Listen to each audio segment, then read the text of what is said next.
નમો અરિયંતાણમ નમો સિદ્ધાણમ નમો આયર્યમ નમો વજ્જાયાણમ નમો લોહે સૌવસાઉણમ એસો પંચ નમુકારો સૌવ પાવપણાસણો મંગલાહાણમ ચ સૌવેસી બળમમ વૈ મંગલમ મંગલમ ભગવાન વીરો મંગલમ ગૌતમ પ્રભુ મંગલમ સ્થૂલભદ્રાદ્યા જૈન ધર્મો સુમંગલમ. પ્રવચનનો વિષય છે માર્ગ ભૂલેલા જીવન પથિકોની પ્રતિબોધ કથા. આજથી 1245 વર્ષ પૂર્વે બનેલો 4 પ્રસ્તાવ અને 17,000 શ્લોકોની અંદરમાં ફેલાયેલો આ કુવલયમાલા નામનો ગ્રંથ. ક્રોધ, માન, માયા, લોભ અને મોહ આ 5 વિશ્વ વિજેતા બનવા માટે નીકળેલા 5 દોષો હર વ્યક્તિની પાસે ગયા, હર ઘરની અંદરમાં પહોંચી શક્યા. તાકાત તો એ લોકોની પાસે હતી, એવી આવડત ગણો, કરામત ગણો કે એકાદ વખત તો કોઈ પણ વ્યક્તિની પાસે એક વખત તો એ લોકો પહોંચી ગયા છે. તીર્થંકરના આત્માઓ પણ એકાદ વખત આના ભોગ તો બની ચૂકેલા છે. ભલે પછી પાછળથી ખબર પડી કે આ ફ્રોડ છે, આ ખોટા છે, આ નકામા છે, આ જૂઠા છે, એ તો બધી પછી ખબર પડી. પણ એક વખત તો આ દોષોએ દરેક વ્યક્તિને પોતાની માયાજાળમાં એકાદ વખત તો ફસાવી દીધા છે. એમાં આપણો પણ નંબર લાગે છે. હવે થયું એ થઈ ગયું. બચવા માટેનો એક જ રસ્તો છે કે આવા ગ્રંથોનો સ્વાધ્યાય, આવા ગ્રંથોનું પ્રવચન, આવી વાતોને વારંવાર આપણે જાણીએ, વારંવાર આપણે વિચારીએ. એના દ્વારા એક એવું શક્તિ પેદા થશે, સત્વ પેદા થશે કે હાવી થઈ ગયેલા દોષોની સામે આપણે બ્યુગલ ફૂંકી શકીશું, એની સામે આપણે એક બંડ ઉપાડી શકીશું, એની સામે આપણે એક વિદ્રોહનો એક પડકાર ફેંકી શકીશું. પણ એ કરવું સામાન્ય જીવોનું કામ નથી. અંગ્રેજો આ દેશની અંદરમાં હતા, ખાલી 200 વર્ષ રહ્યા અંગ્રેજો આ દેશની અંદરમાં, છતાં પણ એ લોકોને કાઢવા માટે ભગતસિંહ, ચંદ્રશેખર આઝાદ, સુભાષચંદ્ર બોઝ, વીર સાવરકર આવા કેટલાય મા ભૌમના સપૂતોએ આહુતિ આપી, બલિદાન આપ્યા, શહીદ થયા, ત્યારે માંડ આપણને આઝાદી મળી છે. 200 વર્ષની ગુલામીમાંથી મુક્ત થવા માટે જો આટલી બધી ઝંઝાવાત પેદા કરવો પડતો હોય તો આ તો આપણી ઉપર તો અનાદિકાળની આ 5 દોષોની ગુલામી છે. આપણી ઉપર અનાદિકાળથી ચાલી આવે છે. આજકાલના આ દોષો નથી. આપણે જ્યારથી નિગોદમાંથી બહાર નીકળ્યા, અનાદિ નિગોદમાંથી, ત્યારથી આ પાછળ પડી ગયા છે. આ દોષો છે એવા હોશિયાર કે કઈ વ્યક્તિને ક્યારે કઈ જગ્યામાં કેવી રીતે સકંજામાં લેવો, કેવી રીતે એને વશ કરી લેવો, એની બધી જ કલા આ લોકોની પાસે છે. એટલી હોશિયારી આ લોકોએ મેળવી ચૂકેલા છે. હવે એની ચુંગાલમાંથી બહાર નીકળવું, એક સામાન્ય અંગ્રેજોની ચુંગાલમાંથી બહાર નીકળતા જો આપણને 200 વર્ષ લાગ્યા, હિન્દુસ્તાનને ગુલામીમાંથી મુક્ત થવા માટે, આઝાદીના શ્વાસ લેવા માટે 200 વર્ષ લાગ્યા, તો આ તો અનાદિકાળથી પાછળ પડેલા દોષો. હવે એમાંથી મુક્ત થવું હોય તો કેટલા મોટા ભગીરથ પુરુષાર્થ કરવા પડશે, ત્યારે બહાર આવીશું. બસ એ જ વાત આ ગ્રંથકાર આપણને કથા દ્વારા બતાવે છે. અને કથાના માધ્યમ દ્વારા ત્યાં સુધી પહોંચ્યા. પરમાત્મા મહાવીર સમવસનની અંદરમાં વાવાઝોડાની જેમ આવી ચૂકેલા કામ ગજેન્દ્ર સવાલ પૂછીને રવાના થઈ ગયા. અને એમાંથી ગૌતમ સ્વામીજી જે સવાલ પૂછ્યો, એમાંથી પ્રભુ મહાવીરે આખી કામ ગજેન્દ્રની કથા શરૂઆત કરી છે. પરમાત્મા આ કથા સમવસનની અંદરમાં કહી રહેલા છે. અને આપણે કથામાં ત્યાં સુધી પહોંચ્યા કે કામ ગજેન્દ્ર પરમાત્મા શ્રીમંત્ર સ્વામીના દરબારની અંદરમાં, સમવસનની અંદરમાં સાક્ષાત ઉભેલો છે. મેં તમને પહેલા કીધું ને, આ એક જ વ્યક્તિ કદાચ એવી ધન્ય ભાગી હશે જેને બંને તીર્થંકર પરમાત્માની સાથે ટોક ટુ ટોક, સામ સામે, માઉથ ટુ માઉથ વાતચીત કરી છે, જે સામ સામે વાતચીત કરી શક્યો છે. આપણે તો ક્યાં એવું કરી શકવાના હતા, આપણું સૌભાગ્ય પણ એવું નથી. પણ આ એક કામ ગજેન્દ્રનું વિશિષ્ટ પુણ્ય હતું કે જેને બંને તીર્થંકરોની સાથે સંવાદ રચી શક્યા. અને બરોબર પરમાત્માની સન્મુખ બેસી, સાવ નાનકડો મચ્છર જેવો જીવ દેખાય, અને એને જોયા પછી લોકોને પૂછ્યું. અને પ્રભુએ જ્યારે ભરત ક્ષેત્રની વાતો શરૂ કરી તો પરમાત્માને પૂછ્યું કે પ્રભુ બતાવો શું ફરક પડે છે મહાવીર ક્ષેત્ર અને ભરત ક્ષેત્રની અંદરમાં. પરમાત્માએ 12 તફાવત બતાવ્યા. આ તફાવતના પ્રવચનો કેટલા દિવસોથી આપણે જોઈ રહેલા છીએ.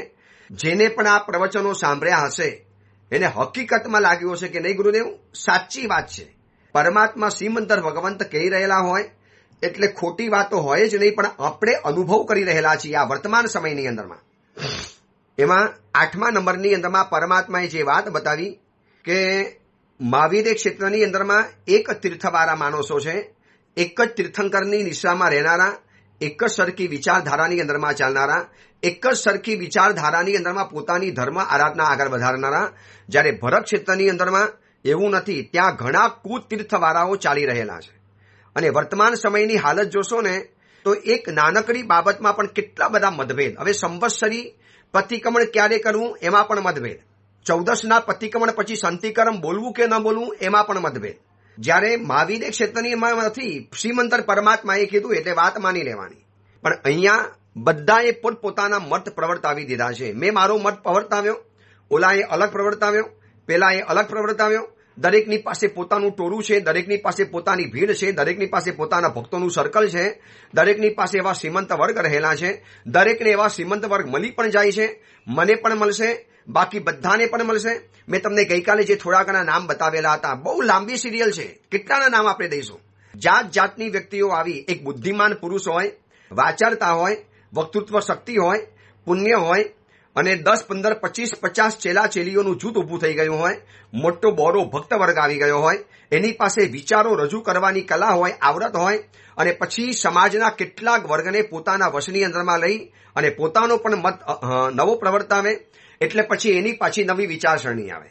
હવે શાંતિકરમ સ્તોત્ર શાંતિ માટે બોલવાનું છે, ઉપદ્રવોને દૂર કરવા માટે બોલવાનું છે. જ્યારે એ જ શાંતિકરમ બોલવું કે ન બોલવું એના મતભેદના કારણે ઝઘડા થતા હતા, મારામારી થતી હતી. એ જમાનાની અંદરમાં મને ખબર છે, બહુ નાનો હતો ત્યારે ખબર છે કે મલાર જેવા સંઘોની અંદરમાં પોલીસ બોલાવી પડી શાંતિકરમ બોલવા માટે. જે શાંતિકરમ બોલો અને દેવી દેવતા હાજર થતા હતા. એ શાંતિકરમ સૂત્ર બોલવા માટે શાવકોની સુરક્ષા માટે પોલીસ બોલાવી પડી અને પોલીસ પ્રોટેક્શનમાં શાંતિકરમ બોલવું પડ્યું. કેવા કુતીર્થીઓના મત ચાલી રહેલા છે. હું પદ્મબોધી નામનો સાધુ છું એટલે નથી કહેતો કે ભુવન ભાનુસુરી વાળા સાચા, 1 તિથિ વાળા સાચા ને 2 તિથિ વાળા સાચા. નો, બિલકુલ નહીં. એકદમ મધ્યસ્થ તરીકે કહું. કોને ખબર છે 1 તિથિ સાચી છે, 2 તિથિ સાચી છે? કોને ખબર છે કે અચલગજ સાચો કે પાયચલગજ સાચો? કોને ખબર છે કે 4 સ્તુતિ પક્ષ સાચો કે 3 થોઈ વાળો સાચો? કોણ અત્યારે કોણ આપણને કહેનારા છે? કોણ આપણને સમજાવનારા છે? કોણ કેવલી છે, કયા પુરવધર છે? એટલા માટે ખીમા વિજયજી મહારાજાએ સ્તવનની અંદરમાં લખ્યું છે, જીનો કેવલી 10 અચ્છેરે દૂષિત ભરતે બહુમત ભેદ કરારજી, જીનો કેવલી પુરવધર વિરહે ફણીસમ પંચમ કાલજી. આ કુતીર્થીનો સમય એટલે એમને ઉપમા આપી કે ઝેરીલા સર્પ જેવો, ફણીધર સર્પ જેવો આ સમય છે. કોને ક્યારે કઈ જગ્યાએ ડંખ મારે ખબર ન પડે. કેમ? તો કે 10 અચ્છેરે, એક તો 10 અચ્છેરા થઈ ગયા, પછી દૂષિત ભરતે 10 અચ્છેરાથી એક તો દૂષિત ભરત ક્ષેત્ર છે. એમાં વળી પાછા 14 પૂર્વીઓ નથી, 10 પૂર્વીઓ નથી, મનપ્રવ જ્ઞાની નથી, અવધિ જ્ઞાની નથી, વિશિષ્ટ સૂતધરો નથી. જીનો કેવલી પૂરવધર વિરહે, આ બધાના વિરહ કાલમાં ફણીસમ પંચમ કાલજી. આ કલિયાગ, આ કલિયુગ, આ ઊંડા અવસરપીણી એટલે કે ફણી સમાન છે. ફણીસમ પંચમ કાલજી. ભયંકર નાગ જેવો આ સમય છે. એનું ઝેર ભલભલાને ચડી શકે એમ છે. તો કેમ ચડે છે? કારણ કે એટલા બધા મત પ્રવર્તે છે. કોઈ કે પૂજા કરાય, કોઈ કે પૂજા ન કરાય, કોઈ કે પુષ્પ પૂજા કરાય, કોઈ કે પુષ્પ પૂજા ન કરાય, કોઈ કે દીવા પેટાવાય, કોઈ કે દીવા ન પેટાવાય, કોઈ કે દેરાસરમાં લાઇટ રખાય, કોઈ કે દેરાસરમાં લાઇટ ન રખાય, કોઈ કે બુફે ભોજન રખાય, કોઈ કે જમાડવું છે તો બેસાડીને જમાડવાનું. એટલે કોઈકનો મત એવો છે કે બુફે બિલકુલ ન ચાલે, અને કોઈ કે છે ભાઈ બેસીને અત્યારે કોઈની તાકાત નથી, એટલી જગ્યા પણ નથી, એટલું માણસ આવે છે એટલે બુફે વગર નહીં ચાલે. એટલે કઈ જગ્યાની અંદરમાં જીન શાસનમાં અત્યારે મતભેદ નથી. મને એક લાવી તો બતાવું. જેટલા પણ સંશોધનના હું મેગેઝિનો વાંચું છું ને, જેટલા પણ મેગેઝિનો અનુસંધાનો હોય કે પછી બીજા જેટલા પણ મેગેઝિનો હોય, એવા અનુસંધાન નીકળે છે, અવગાહન નીકળે છે, સૂત સંવિભાગ નીકળે છે. આ બધા જ મેગેઝિનમાં વાંચો, એકલા મત પ્રવર્તાઓ છે. મતભેદ અંદરમાં આપ્યા કરે.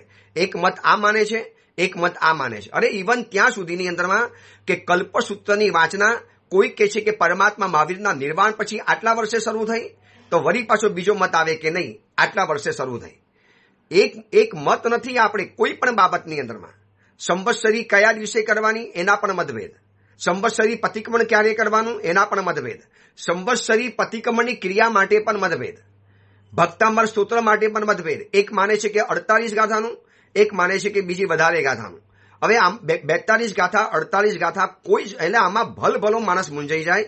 સાહેબ શું કરું, કયું સાચું? હું એને એક જ કહું છું, તમને જે પરંપરા મળી છે બસ એને વર્ગીને રહો. સાચું ખોટું તો તમે કોને કહેવા માટે જશો? હા, કોઈ વિશિષ્ટ જ્ઞાની ગુરુ ભગવાન મળી ગયા, તમને પુરાવા સાથે શાસ્ત્રીય વાતો સાથે તમને જો સમજાવી શકતા હોય અને તમને એ વાત સાચી લાગે તો તમે કદાચ એ છોડો પરંપરા, કદાચ. પણ છોડ્યા પછી પણ ગાળાગાળી નથી કરવાની. તમે મિથ્યાત્વી છો, તમે તો આમ છો, તમને તો વંદન પણ ન કરાય, તમને તો ગોચી પાણી પણ ન વરાવાય, તમારી પાસે અવાય પણ નહીં, અમારું સમકીત ચાલ્યું જાય. આવું બધું કહેવાનો આપણને અધિકાર નથી. પરંતુ આ ભરત ક્ષેત્રની અંદરમાં 2 રોકટોક કુતીર્થીઓના વાજા વાગે છે. રોજ એક નવો મત ખુલે, રોજ એવો નવો મત. બસ થોડા ઘણા શાસ્ત્ર ભણી લીધા, સ્થાનકવાસી મત નીકળ્યો, તેરાપંથી મત નીકળ્યો, બાઈ સંપ્રદાય મત નીકળ્યો, દિગંબર મત નીકળ્યો, પછી 1 તિથિ 2 તિથિ નીકળ્યા, અચલગજ, પાયચલગજ, ખત્તરગજ, 4 થોય, 3 થોય, તપાગજ, કેટલા બધા મતભેદ, કેટલા બધા. આ તો બધા ખાલી એક અપેક્ષા એ કહું છું. એ સિવાય તમે જુઓ, શાવકો હવે જાત જાતના પોતાને ગુરુ ગણાવવા માંડ્યા છે. શાવકો પધરામણી કરે, એનું પણ સામયું થાય. શાવક પણ વાસક્ષેપ નાખે, શાવક પણ પ્રાયશ્ચિત આપે, શાવક પણ દીક્ષા આપે, શાવક પણ પોતાની સાથે બ્રહ્મચારીઓની ફોજ રાખે, એ પણ પોતાની જાતને ગુરુ ગણાવે, એ પણ તીર્થ બનાવે, એ પણ પ્રતિષ્ઠા કરે, એ પણ દેશ વિદેશની અંદરમાં ગુરુ તરીકે ફરે. એટલે 5 માવરતધારી પગે ચાલનારા પણ ગુરુ અને ગાડી, પ્લેન, એરોપ્લેનમાં ફરનારા પણ ગુરુ.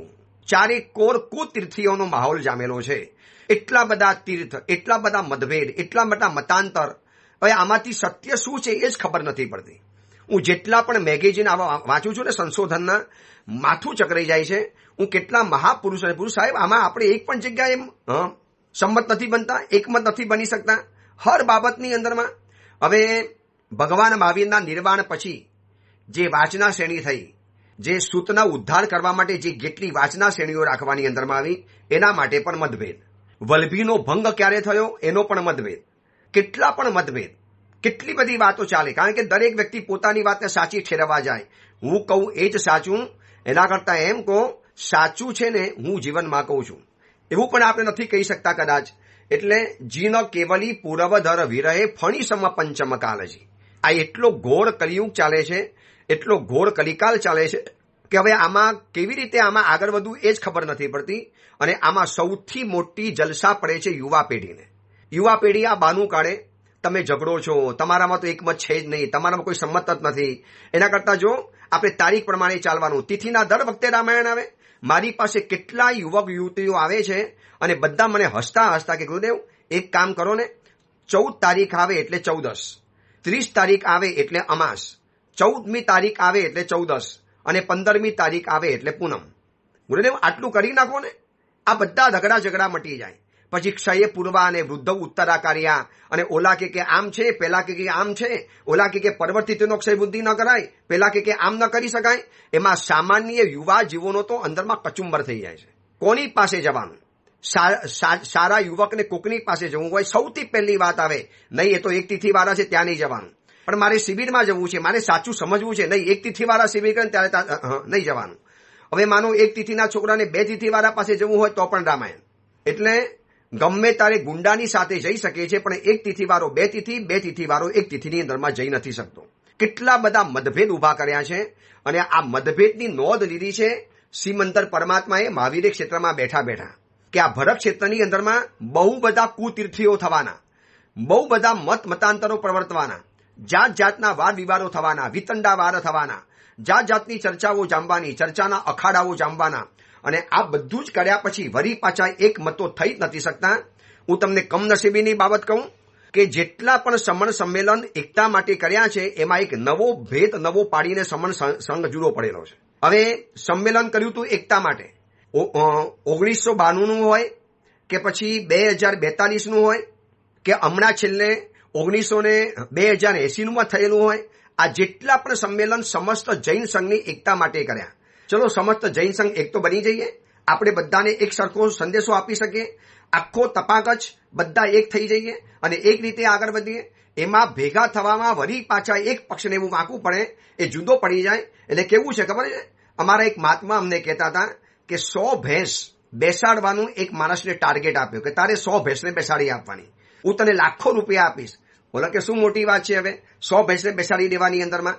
એને 99 ભેંસને બેસાડી દીધી. હવે ખાલી એક જ ભેંસ બાકી છે બેસાડવામાં અને એને હોકારો કર્યો, ઓલી ભેંસ બેસી નહીં, ઓર વધારે અવાજ કર્યો, ન બેસી. એમાં એને જોસ્તી દંડો એવો પછાડ્યો ને કે ઓલી ભેંસ બેસી ગઈ, 100મી ભેંસ, બાકી 99 ઊભી થઈ ગઈ. હવે એ 99 ને બેસાડવામાં કોશિશ કરે છે, એમાં વળી પણ છેલ્લી એક ભેંસ નથી બેસતી, એને બેસાડવાની જામાં જાય છે, વળી 99 ઊભી થઈ જાય છે. અને આમ કરતા કરતા વર્ષોના વર્ષો, યુગોના યુગો નીકળી ગયા. 100 ભેંસ શાંતિથી ક્યારે બેસતી નથી. આ 100 ભેંસ એટલે આપણે છીએ. એ મહાત્માએ મને બહુ મજાની વાત બતાવી હતી. મને કે પદ્મબોધિ મહારાજ, આપણે બધા ભેંસ જેવા છીએ. આમાં એક ભેંસ ઊભી થાય, 99 બેસી ગયેલી હોય, એને બેસાડવામાં જેટલા હોકારા દેકારા કરીએ ને એમાં વળી પાછી 99 ઊભી થઈ જાય છે.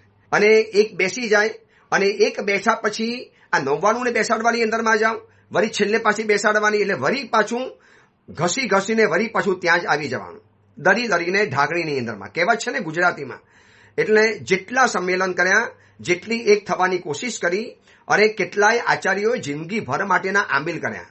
ચલો શાસન એક થાય માટે આ જીવન અખંડ આમિલ કર્યા શાસનની એકતા માટે.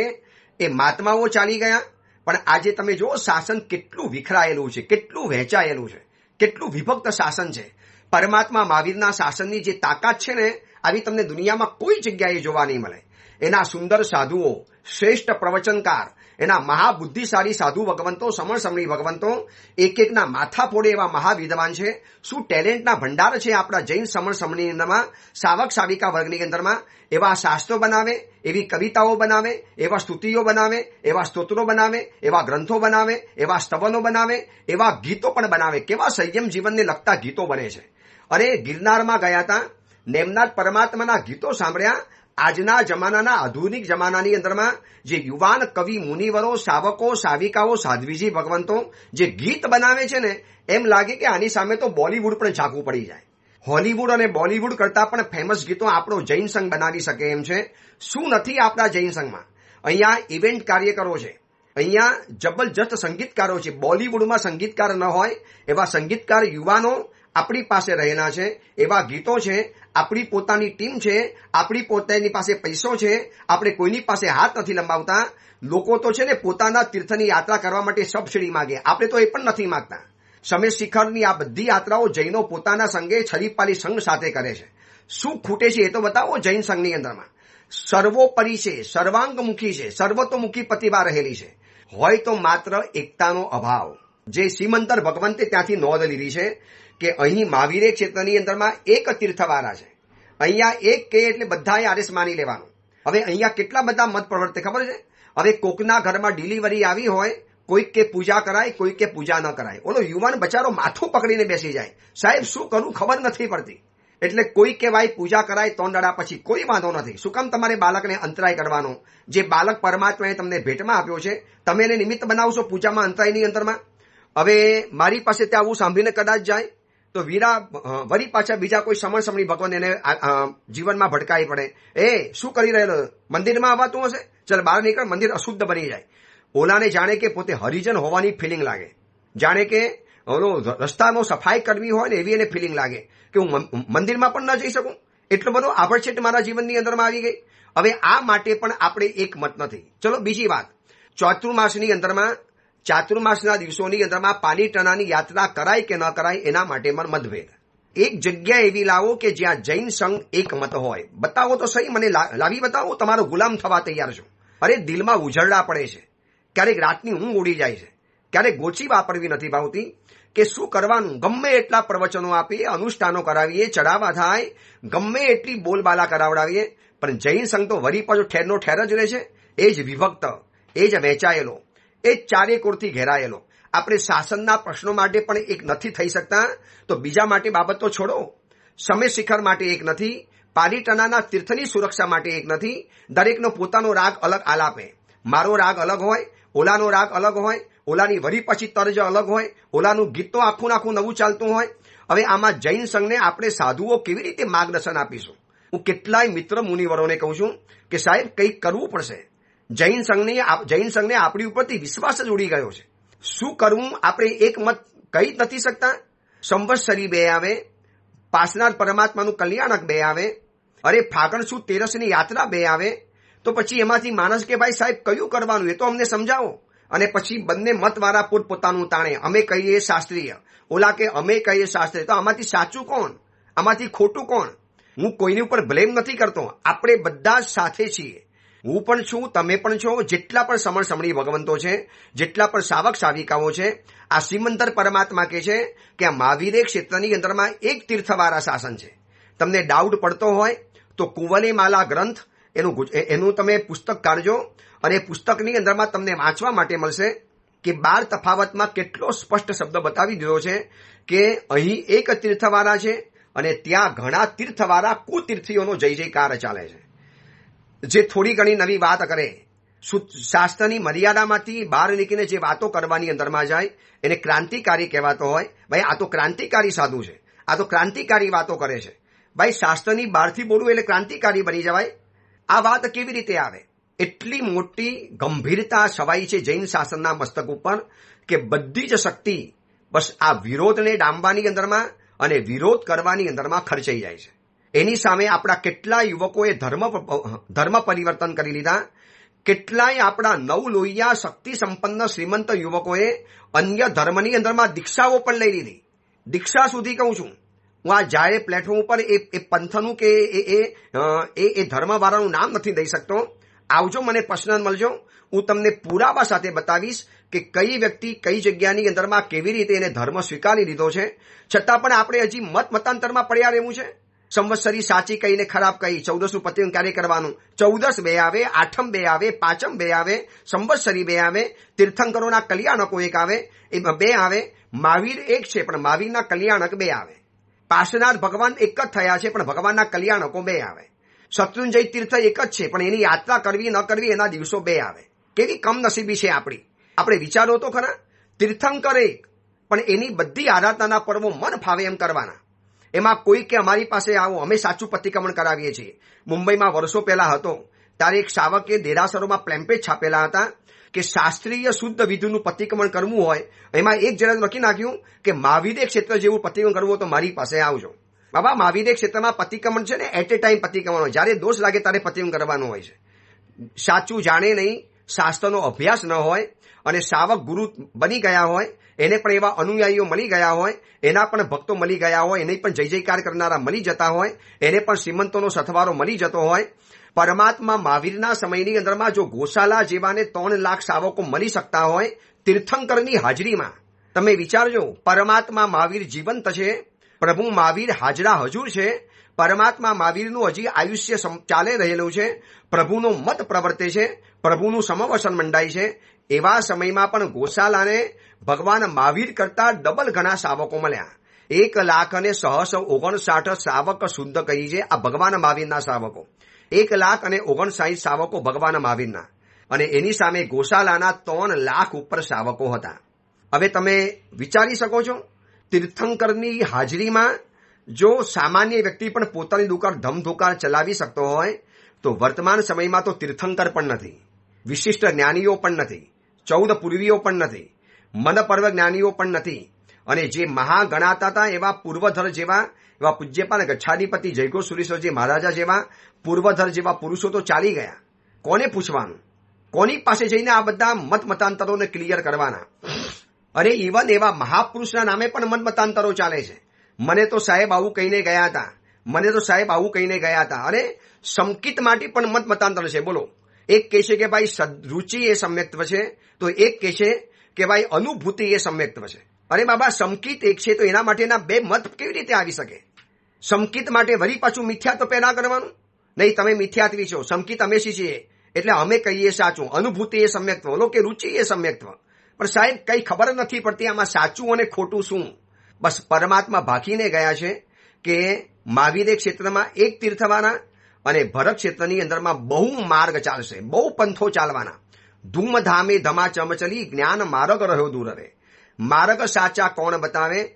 જાકો પૂછો ત્યાં અપની બાત બતાવે. માર્ગ સાચા કોણ બતાવે? આ બધી વ્યથાઓ છે. કોણ સાચો રસ્તો બતાવે? મારી પાસે આવીશ તો હું વાત બતાવીશ, પછી મારા પછી બીજા કોઈ ચાતુર્માસ કરવા માટે મહાત્મા આવશે, એ વળી પછી પોતાની વાત બતાવશે. કારણ કે એક સરખો મત છે જ નહીં. સૂતક માટે પણ મતભેદ, તીર્થની યાત્રા માટે પણ મતભેદ. એક કે ચોમાસામાં ઉપધાન કરાય અને એક કે ચોમાસામાં ઉપધાન ન કરાય. અરે પ્રેક્ટિકલ વિચારો. વર્તમાન સમયની અંદરમાં હવે યુવા પેઢીને સાચવી હશે તો પ્રેક્ટિકલ ધર્મના નિયમો બનાવવા પડશે. તમે ક્યાં સુધી બધું જૂના જમાનાનું મિથ્યાત્વને સંકિત પકડી રાખશો, મૂળભૂત શાસનના સિદ્ધાંતોને બિલકુલ ઊની આંચ ન આવે, મૂળભૂત માર્ગને એક પણ અંદરમાંથી એક ધક્કો પણ ન લાગે, મૂળભૂત માર્ગ સચવાઈ જાય અને ઉત્તર માર્ગને જો થોડો ઘણો ફેરફાર કરવાની અંદરમાં આવે, એની શરૂઆત પહેલા કરવી પડશે. મતાંતરો ભૂલવા પડશે. જાત જાતના જે પંથ ચાલ્યા છે ને એ બધાને બંધ કરી દેવા પડશે.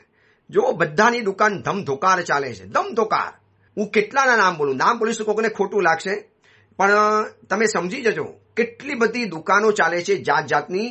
કેટલાય ધદ્દુ પપ્પુઓ આવી ગયા છે. આપણા માટે કહેવાય છે ધદ્દુ અને પપ્પુ, અમારા સાધુઓ માટે ધરમ ધુરંધર અને પરમ પૂજ્ય. આ બહારના લેખકો એને ધદ્દુ પપ્પુ જ કહેતા હોય છે. કેમ કહે છે? કારણ કે મતાંતર એમાં પુણ્યશાળી માણસ હોય અને એના મતની અંદરમાં વધારે અનુયાયી હોય, એટલે પુણ્યશાળી વર્ગ બીજા સામાન્ય પુણ્યવાળાને દબાવી નાખે. જીવો જીવસ્ય લક્ષણમ. બસ કહેવાય છે ને મત્સ્ય ગલાગલ ન્યાય. એક મોટો માછલો નાના માછલાને ગરી જાય એમ પુણ્યવાન વ્યક્તિ હોય, મોટા અનુયાયીઓ હોય, એના માટેની કુર્નિશો બસતી હોય, એના માટેના ભક્તો તૈયાર હોતા હોય અને એ પછી એવા એના નામે ચલાવે, એના નામે માર્કેટિંગ એવું કરવાની અંદરમાં આવે. જૈન સંઘ હતાશ છે, દુઃખી છે, તકલીફમાં છે. કેટલાય લોકો અમને સવાલ પૂછે, અમારું મોઢું નીચું થઈ જાય છે. મને તો પૂછો, એને હાથ જોડીને કહી દઉં છું કે ભાઈ હું પણ મૂંઝાયેલો માણસ છું, મારી પાસે પણ કોઈ રસ્તો નથી. અને હવે એક કામ થાય, મતાંતર આપણાથી તો હમણાં હટે એમ નથી. સમજી ગયો? કોઈ વિશિષ્ટ પુણ્યશાળી નથી કે જે આ બધા મતભેદ હટાવી શકે અને એક જ રસ્તો થાપી શકે. તો હવે એક જ રસ્તો છે, આ મતાંતરની અંદરમાં આપણે નહીં અટવાવું. આપણને જે ગુરુ સારા લાગ્યા, જેની નિશ્રામાં આપણે રહેવું છે, તમારો મૂળભૂત માર્ગ એની અંદરમાં હતો, તમારી વર્ષોથી તમારી પેઢી એની અંદરમાં હતી, તમારા બાપ દાદા પિતાજી જેની અંદરમાં આરાધના કરતા હતા, બસ એને પ્રેમથી પકડી રાખો, બસ એને માર્ગ માનીને આગળ ચાલો. ખોટો હોય તો પણ તમને તો નુકસાન નહીં થાય.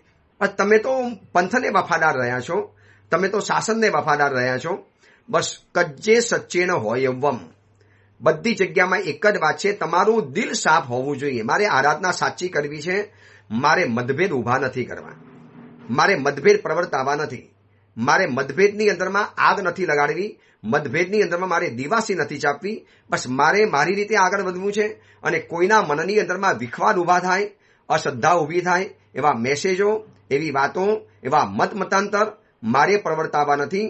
બાકી તમે જુઓ જાત જાતના પુસ્તકો બહાર પડે છે. એક પુસ્તક મેં લખ્યું મારા મતના સમર્થન માટે, એટલે મારો વિરોધ પક્ષ આખી એની સમીક્ષા લખશે. વરી પાછી એ સમીક્ષાની હું સમીક્ષા લખીશ, એટલે વરી પાછો સમીક્ષાની સમીક્ષા થવાની. હું તમને આવા 100 પુસ્તક બતાવી આપું વર્તમાન સમયની અંદરમાં. એમાં સૌથી વધુ નીકળ્યા છે 1 તિથિ અને 2 તિથિ માટે. જાત જાતના લોકો પોતાના મતાંતર શરૂ કરી નાખે. પાનાના પાના ભરી શકે એવા લેખકો છે. પછી વિટંડાવાદ, પછી કુસંગતિઓ આપે, કુતર્કો કરતા જાય અને પોતાની રીતે આખી પોતાની વાતોને ફેલાવતા જાય. આ 8મા નંબરની વાત છે. કેટલી કરુણતાની બાબત બતાવે છે સિમંદર પરમાત્મા આપણા માટે, કે અહીં મહાવીરે ક્ષેત્રની અંદરમાં એક તીર્થ પ્રવર્તે છે. એક ચિત્ત અહીં એકની આસ, એક જ આશા, એક જ આદેશ, એક હી દંડા, એક હી ઝંડા. બસ આ એક સ્લોગન વચ્ચે નીકળ્યું હતું, બહુ ચાલ્યું હતું. એક વાતાવરણના કારણે આ સ્લોગન નીકળેલું હતું, એક હી દંડા, એક હી ઝંડા. બસ મહાવીરે ક્ષેત્રમાં આ ચાલે છે. મહાવીરે ક્ષેત્રમાં એક સિમંદર ભગવાનનો દંડો અને સિમંદર પરમાત્માનો ઝંડો. જ્યારે આ ભરત ક્ષેત્રની અંદરમાં હર ગામમાં 4 મત, એ 4 મતમાં વળી પાછા 40 મતાંતર. ક્યાંથી ગાડી આગળ વધશે? કેવી રીતે એક મત કરીશું? કેવી રીતે આ સમજાવશું? જીન શાસનની અખંડિતતાને કેવી રીતે એક કરીશું? ચલો, 520 રજવાડાને એક કરનારા સરદાર વલ્લભભાઈ મળી ગયા, પણ આ જીન શાસનના મતાંતરોને એક કરનારો સરદાર વલ્લભભાઈ જેવી પ્રતિભા કોણ આવશે આપણા જીન શાસનમાં? હમણાં તો કોઈ દેખાતી નથી. જેની ઉપર આશા છે એ જ વ્યક્તિઓ વળી પાછા કુતીર્થીઓ અને આવા મતાંતરોને વધારે છે. તો આપણી જવાબદારી એ છે કે આપણે આ મતભેદને આગળ વધારવા નહીં. આપણે એના એક હાથા નહીં બનવું, આપણે એના ભાગ નહીં બનવું, આપણે એના એક ચેપ્ટર નહીં બનવું, આપણે એની અંદરમાં હિસ્સો નહીં બની જવો. આપણે આપણી રીતે બને ત્યાં સુધી શાસનને એક રાખવાની કોશિશની અંદરમાં આગળ વધવાનું છે. એટલે 8મા નંબરમાં બતાવ્યું છે. એટલે આ કુતીર્થની વાત નીકળી છે માટે બતાવ્યું. આ બધી વેદના તમને રજૂ કરી છે. બાકી કુતીર્થને એક તીર્થ માટે કહેવું હોય તો ઘણું કહી શકાય છે. સ્વાધ્યાયના બાબતમાં, તપસ્યાની બાબતમાં, ઉપધાનની બાબતમાં, ઉપધાનના નીતિ નિયમોની બાબતની અંદરમાં, તીર્થોની યાત્રાની બાબતમાં, બધી બાબતોની અંદરમાં 2-4 મત પ્રવર્તે છે. હવે શાકભાજીમાં પણ આવે, ટમેટા ખવાય કે ન ખવાય. હવે એમાં પણ મતભેદ. બાબા એક નક્કી કરો ને, ખવાય તો ખવાય, ન ખવાય તો ન ખવાય. આમાં શાવકો કેટલા બધા વહેંચાઈ જાય છે. સાહેબ અમને ખબર નથી પડતી શું કરવાનું અમારે. એક મહાત્મા આવીને કે કરાય, એક મહાત્મા કે આવીને ન કરાય. સાહેબ અમારો તો એમાં મરો થાય છે ને. અમારે તો બધાને સાચવવા પડે એમ છે. એટલે આપણે આ વાતને બહુ વિસ્તારથી પણ નથી જોઈ, ટૂંકમાં પણ નથી જોઈ, પણ આપણે આટલું નક્કી કરો, હું હવે એક નવો મતભેદ તો ઊભો નહીં કરું. જે ચાલે છે એને શાંત કરવાની, એને બંધ કરવાની, એને અટકાવવાની તાકાત મારી પાસે નથી. તો મતભેદને વધે, મતભેદ વધારે વકરે એવું તો કામ જીવનની અંદરમાં હું તો ક્યારેય પણ નહીં કરું. એટલે 8મા નંબરમાં સિમંદર ભગવાનને બતાવ્યું કે અહીં મહાવીર ક્ષેત્રની અંદરમાં એક તીર્થવાળા છે, ત્યાં ભરત ક્ષેત્રની અંદરમાં અનેક કુતીર્થીઓ રહેલા છે, અનેક મતાંતરો પ્રવર્તે છે. 9મા નંબરમાં પરમાત્મા બતાવે છે કે અહીં ભરત ક્ષેત્રની અંદરમાં મોટા ભાગના જીવો સરળ પ્રકૃતિવાળા છે અને ભરત ક્ષેત્રની અંદરમાં મોટા ભાગના જીવો વાકી પ્રકૃતિવાળા અને જળ સ્વભાવવાળા છે. વક્ર અને જળ, સરળતા આવડે જ નહીં. આ વર્તમાન સમયની અંદરમાં આ સરળતા પણ શીખવી બહુ જરૂરી છે. સરળતા પણ બહુ મહત્વનો ગુણ છે. પણ તમે જોજો સરળતાવાળું લગભગ આપણને જોવા ન મળે. આપણે જઈએ ને આપણે ગૂંચવાવી જ મારે. એવા ડિપ્લોમેટિક જવાબ, એવી બધી ડિપ્લોમેટિક વાતો કે આપણે મૂંઝાઈ જઈએ કે આમાં શું કરું કે ન કરું. સાહેબ ક્લિયર કહી દો ને. વળી પાછી ગોળ ગોળ ફેરવીને ગોળ ગોળ વાતો. ઓલા આમ કેવું ચકડોળમાં આપણે નાની ઉંમરે બેસતા હતા, ચકડોળમાં ગોળ ગોળ ફરીએ અને કેવા ચક્કર આવી જતા હતા. બસ આવા ચક્કર આપણને અત્યારે આવી જાય છે. કોઈ મતની અંદરમાં એક નથી, એક થઈ નથી શકતા. એક થવા જાય સીધો વિરોધ કરવાની અંદરમાં આવે. એક કે ભાઈ શત્રુંજયની યાત્રા ન કરાય અને એક કહે છે કે કરાય. હવે કરનારા એના પક્ષના પુસ્તકો છાપે, ન કરનારા એના પક્ષના પુસ્તકો છાપે અને બંને વાંચીને શાવક વર્ગ એટલો મૂંઝાય છે, એટલો અંદરમાંથી પીડાય છે કે સાહેબ શું રસ્તો કાઢવાનો. બસ રસ્તો એક જ છે. પરંપરા તમને જે મળી છે, તમારા ઉપકારી ગુરુદેવ, તમે જેને ગુરુ માનતા હો, સાચા એ ગુરુ હોય, 5 મહાવ્રતધારી ગુરુ હોય, તો બસ એને ફોલો કરો. એ સિવાય બધાની પાસે જશો તો આપણે દુઃખી થવાના છીએ. ચલો હવે 9મા નંબરમાં જે બતાવ્યું છે કે મહાવીર ક્ષેત્રના જીવો બહુધા સરળ છે અને ભરત ક્ષેત્રના જીવો બહુધા વક્ર, જળ અને વાકી મતીવાળા છે. એની વાત આપણે આવતીકાલે વિચારીશું. એ જ મંગલકામના, મંગલ ભાવના. જીનાગના વિરુદ્ધ કાંઈ પણ બોલાયું હોય તો મિચ્છામી દુઃખ.